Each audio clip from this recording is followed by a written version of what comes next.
En nombre del Padre, del Hijo y del Espíritu Santo. Amén. Queridos hermanos,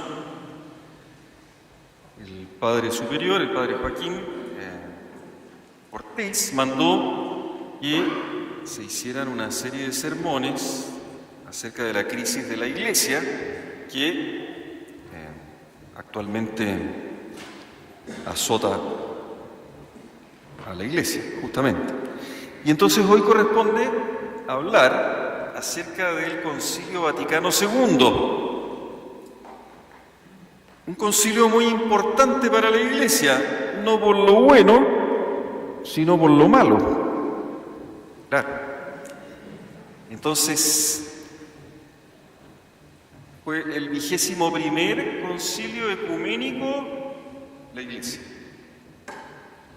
Ecuménico significa que estaba representada toda la Iglesia en ese concilio. Entonces no estaban todos los obispos del mundo, porque había unos que estaban enfermos, otros que estaban muy viejitos, pero sí, moralmente, estaba toda la Iglesia representada. En ese sentido es el concilio ecuménico. Y, bueno, sabemos que hacía ya 2 siglos que la Iglesia venía siendo atacada fuertemente por el liberalismo y por el modernismo. Entonces, este concilio que se realizó entre los años 1962 y 1965 tuvo, podemos decir, 2 características muy notables. La primera,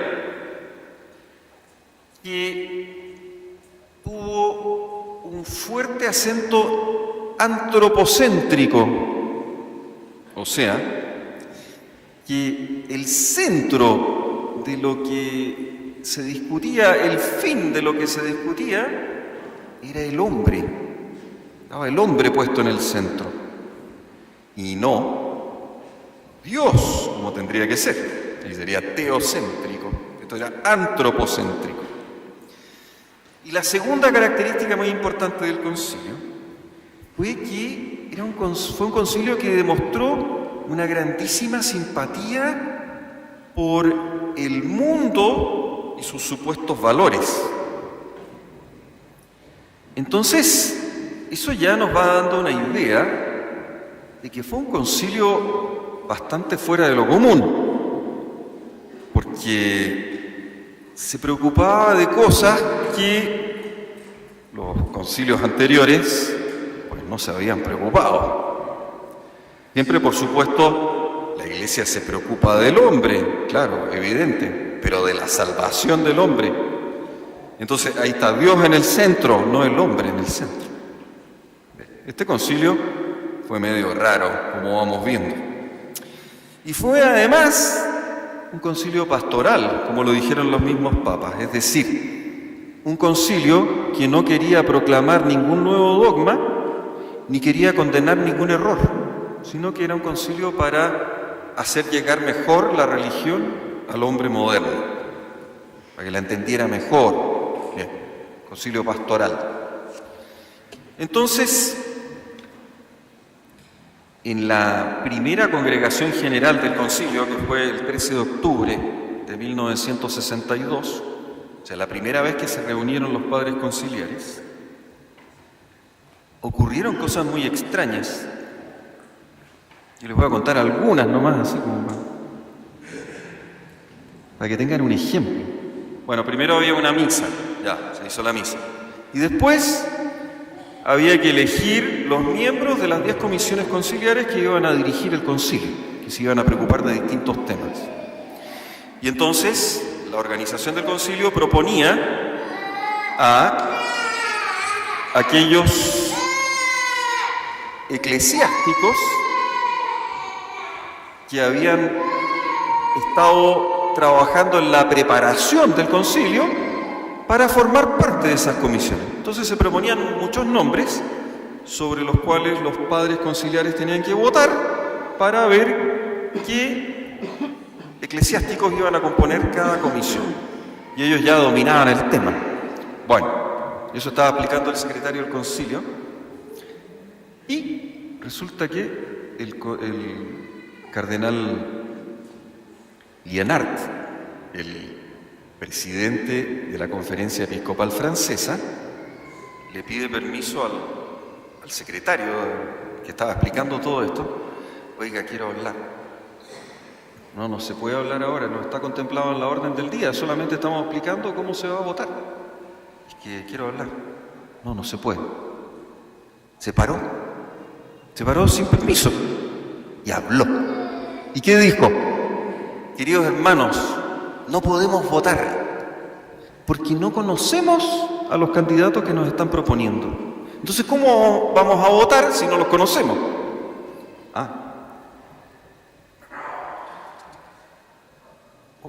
Se sentó.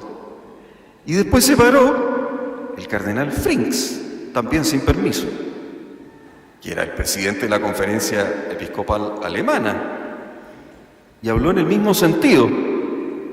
Más aplausos. Y resultado, se suspende la sesión y no podían votar porque no conocían a los candidatos. Ahí vamos viendo cuál era el espíritu desde el comienzo del concilio que lo dominó, un espíritu de desconfianza, de desobediencia y de revolución. Entonces, bueno, es sabido que los obispos alemanes, los obispos franceses, los obispos holandeses eran en su gran mayoría liberales y buscaban entonces meter sus doctrinas liberales en la Iglesia. Y podríamos decir que los obispos liberales se tomaron el concilio, se lo tomaron y lo empezaron a usar para sus fines, para que sus ideas se metieran en la Iglesia, desde el comienzo. Y entonces, esa parte de la primera congregación duró 20 minutos cuando tenía que durar, 2 horas, después con las votaciones y toda la cosa. Y todos los periodistas muy sorprendidos que salían los padres conciliares después de tan poco rato. Era por eso, porque había habido una revolución que continuó a través de todo el concilio. Entonces, el concilio lo que tenía que hacer era trabajar sobre los 20 esquemas que se habían preparado. Hubo toda una preparación del concilio de 3 años. Y en esa preparación se prepararon 20 esquemas que eran muy buenos. Y entonces esos esquemas tenían que ser enmendados, si es que era necesario, y después se votaba si se aprobaban, si se rechazaban. Pero a los liberales no les gustaban porque eran esquemas católicos. ¿Y entonces qué pasó? Terminaron tirándose todos a la basura porque ellos hicieron nuevos esquemas sobre los cuales se discutió y donde venían sus ideas. Toda la preparación de 3 años a la basura. Bueno, y como había padres conciliares que eran conservadores y veían esto, dijeron, tenemos que hacer algo. Y entonces formó un grupo de padres y trataron de contrarrestar toda esta revolución que estaba en marcha en el concilio. Obviamente, dentro de ese grupo estaba Monseñor Lefebvre, pero tenían mucho menos recursos que los liberales y algo lograron disminuir el daño, pero no anular el daño. Así es que, como ven ustedes, queridos hermanos, este concilio tan comentado, tan alabado, no fue un buen concilio. Los liberales lo que hacían era, sin permiso, obviamente, distribuir una enorme cantidad de textos entre los padres conciliares, textos no autorizados, donde iban sus ideas, para que los padres los fueran leyendo y después votaran por esas ideas. Fue una revolución total, absoluta. Y entonces muy inteligentes también, todos los documentos fueron escritos de una manera realmente astuta, porque van las ideas liberales de una manera ambigua y después una página perfecta, donde todo está bien. Entonces uno lo lee, si ustedes van a leer los documentos del concilio, lo van a leer y van a decir, bueno, en realidad no está tan mal, o sea, ¿qué hay de malo acá? Muy bien hecho. El veneno está metido de manera que uno se lo tome, tiene rico gusto, pero uno se envenena. Bien, esa es la técnica modernista, poner algo ambiguo, después poner algo bueno, para que se apruebe, y después uso eso ambiguo para hacer la revolución. Así son los documentos del concilio. Y, bueno, tan era así que el cardenal Ottaviani, que era prefecto del Santo Oficio, o sea, el cardenal más importante de la curia romana, dijo, al ver todo esto que estaba ocurriendo en el concilio, ¿estos padres están planeando una revolución? O si no son ellos, por lo menos los peritos, es decir, los expertos que asesoran a los obispos, están planeando una revolución en la Iglesia, es decir, quieren subvertir el orden que ha reinado siempre en la Iglesia. Y tan era así que, por ejemplo, los obispos franceses, cuando intervenían, que todos tenían un tiempo para intervenir, ¿qué es lo que hacían los peritos? Le decían, oiga, señor obispo, usted no se preocupe, mire, lea esto es lo que usted tiene que leer. Y no hacían otra cosa que leer lo que los expertos habían preparado. Y los expertos eran todos modernistas. Entonces, vean ustedes las técnicas que se usaron para hacer la revolución en el concilio. Y les pongo otro ejemplo. Había un obispo, el obispo Dushak, que estaba en Filipinas y que era uno de los padres conciliares. Entonces estaba en una conferencia de prensa y él estaba explicando cuál era su idea de la misa, cómo quería él reformar la misa, que había que simplificarla, que tenía que ser en el idioma del lugar, para que la gente entendiera, todo lo que resultó ser la misa nueva finalmente. Y entonces los periodistas le preguntaban, oiga, pero ya, sí, muy interesante, pero eso que usted propone, ¿de dónde viene? ¿De la gente? ¿La gente se lo está pidiendo? No, la gente, no, yo creo que no se opondrían a esto. Ah, y entonces, no, pero yo creo que si lo implementamos al final lo van a aceptar. Vean ustedes cómo trabaja la revolución, o sea, vamos a hacer que quieran lo que nosotros queremos. Bien, si les parece que hay alguna coincidencia con los hechos actuales, no es así, ¿cómo se les ocurre? Claro, es la revolución que siempre usa los mismos métodos. Y entonces, vean ustedes, queridos hermanos, lo que fue este concilio. No vamos a seguir dando más ejemplos porque con eso basta y sobra. Entonces, ¿por qué? ¿Por qué esta revolución? ¿Qué hay detrás de esta revolución?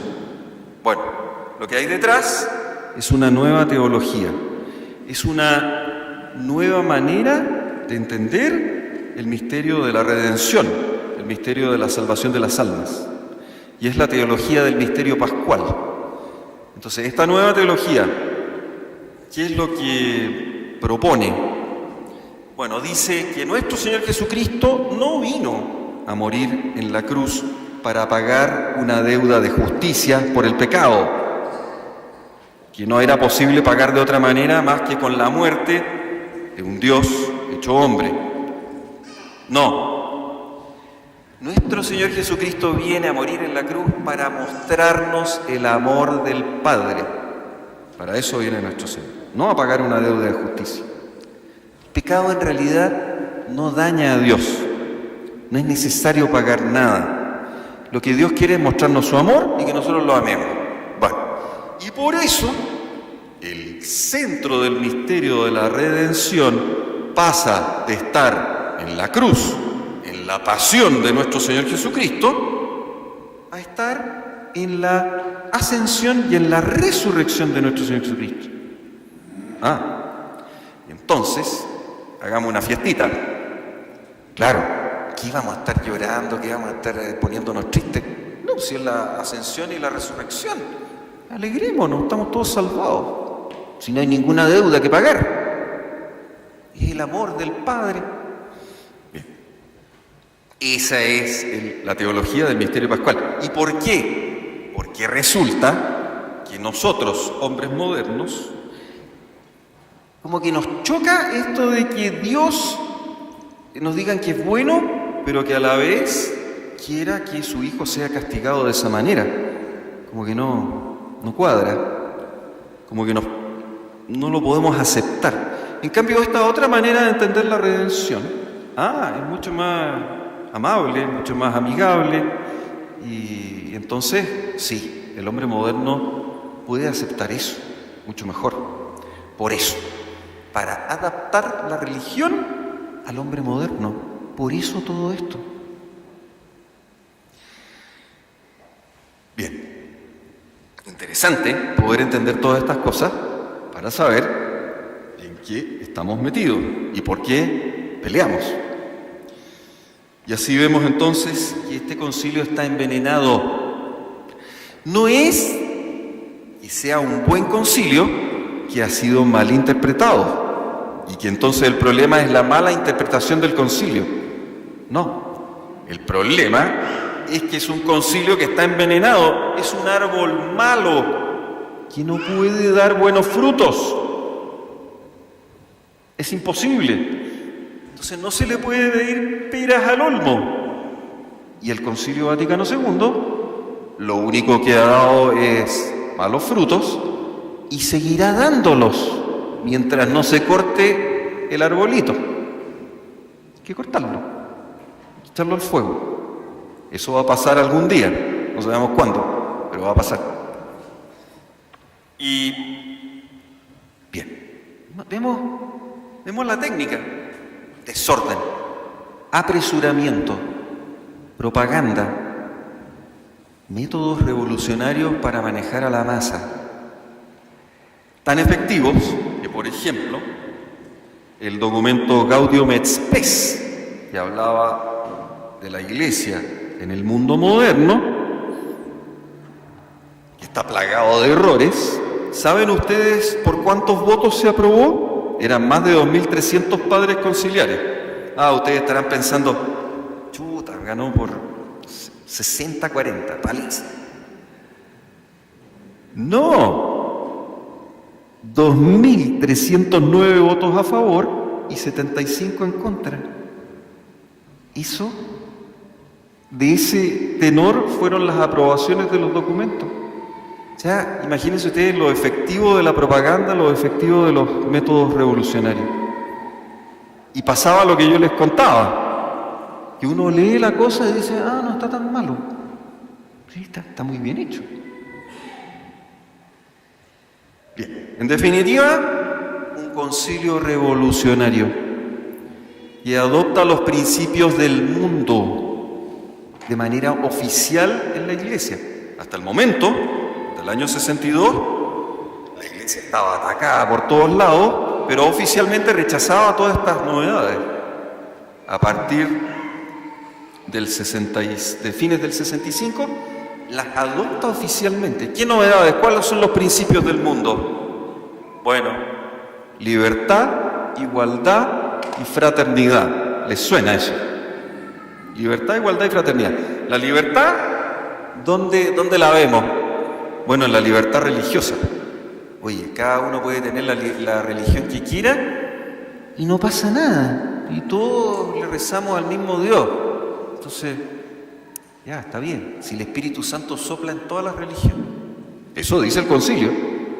No me lo estoy inventando. Terrible error. Libertad. Y la libertad, bueno, esa palabrita la escuchamos hoy día todos los días. Igualdad. Es uno de los principios más importantes del mundo moderno. La igualdad. Donde no hay igualdad, es un escándalo. Entonces de ahí viene, por ejemplo, un hombre, un voto. Somos todos los hombres iguales. Entonces cada uno, un hombre, un voto. La democracia. Democracia liberal. Después, obviamente hay que aplicar la igualdad a todo. Entonces, bueno, entonces, los mujeres y los hombres y las mujeres somos iguales. Somos complementarios, pero tenemos misiones muy distintas. No, somos iguales. Bueno, y ahí viene todo lo que estamos viendo, que es una locura total, absoluta, un absurdo. Y después, claro, igualdad entre los papás y los hijos, por supuesto. Entonces, ¿cómo el papito va a castigar al hijo? Cuidado, no. ¿Cómo se les ocurre? Que el hijo exprese su pensamiento y que le enseñe al papá cómo son las cosas. Terrible. Y, por supuesto, la fraternidad, o sea, todos los hombres somos hermanos por el hecho de ser hombres. Entonces, ¿cómo vamos a estar peleándonos? Por la religión. ¿Qué es eso? Oye, hay que unir las religiones, ¿no? Dejemos las diferencias a un lado, veamos lo que nos une y ya, seamos todos amigos. Libertad, igualdad y fraternidad, que son principios entonces fundamentales para la iglesia moderna. Fundamentales. Lo vemos. Ahora, ya, hic et nunc. En este preciso instante, esos son los principios más importantes y sagrados para la iglesia. Y por supuesto hacen decir a nuestro Señor lo que nunca dijo y le hacen decir estas cosas. Y estas son las cosas más importantes. ¿Cómo pudo ser posible algo así? Realmente inentendible. Pero es el misterio del mal, que estaba anunciado que iba a avanzar y que pues va a dominar. Nuestro Señor pregunta, cuando yo vuelva, ¿encontraré fe en la tierra? ¿Habrá fe en la tierra? Ya, estaba anunciado, pero es realmente increíble. Producto de toda una decadencia muy larga, donde lo más increíble de todo, la jerarquía eclesiástica, fue aceptando estos errores. Así es que, como ven ustedes, el concilio fue usado por el enemigo para meter estos principios en la enseñanza de la iglesia. Sabemos que la iglesia verdadera no va a desaparecer, y no hablamos solamente, por supuesto, de la fraternidad San Pío X, hablamos de todas las almas que no doblan su rodilla a estos errores tremendos. Podrá haber una iglesia reformada, muchas iglesias reformadas, muy al gusto del hombre moderno, pero en ellas no está la salvación. La salvación está en la iglesia verdadera. ¿Y cuánto durará esta crisis? Y no lo sabemos. Pero lo que sí sabemos es que la fe no cambia, la moral no cambia, y entonces